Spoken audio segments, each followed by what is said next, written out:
আমলকির আচার। আমি আমের আচার করেছি, কুলের আচার করেছি, চালতার আচার করেছি, এই প্রথম আমলকির আচার করেছি।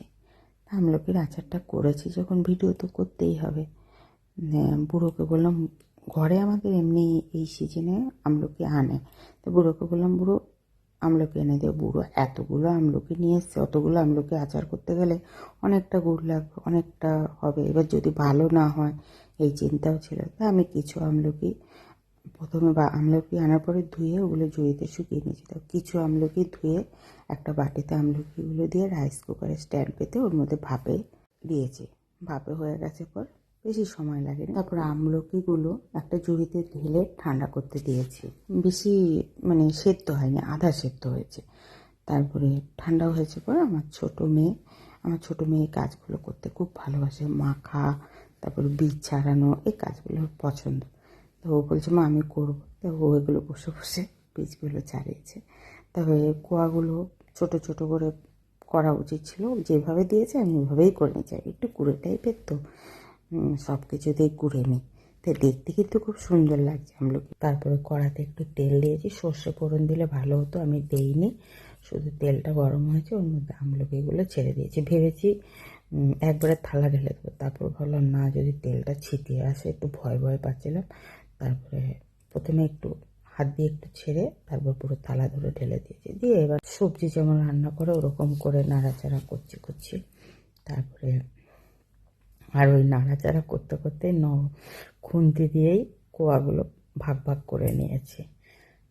একটু হলুদ দিয়েছি, নুনটা পরে দিয়েছি, দিয়ে নাড়াচাড়া করতে করতে তারপরে গুড়গুলো এনেছিল ডেলা গুড়, ওগুলোকে গ্রেটার দিয়ে ঘষে নিয়ে দিয়েছি। গুড় দিয়ে এবার নাড়াতে অনেকটা সময় লেগেছে বলতে হবে, ভালোই গ্যাস পুড়েছে, যেটা সত্যি সেটাই বললাম।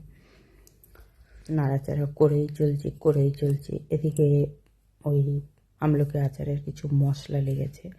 মশলা ছিল, আমি 2টো শুকনো লঙ্কা দিয়েছি, একটু ধনে, একটু জিরে, একটু মৌরি মিক্সিতে গুঁড়ো করে নিয়েছি পাউডার। এবার একটু বিট নুন আর একটু ওই যে আমরা যেই নুনটা সব প্রতিদিন রান্না খাই ওই নুনটা দিয়েছি।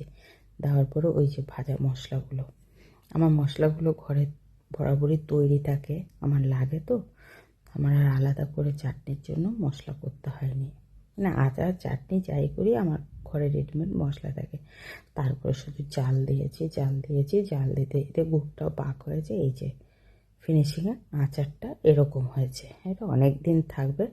তারপর একটা ছোট কৌটো ঢেলে রেখেছি, এবার একটা একটা করে খাবো। তা আমার আমলকির আচারটা কেমন লাগলো অবশ্যই কিন্তু কমেন্টে জানাবেন।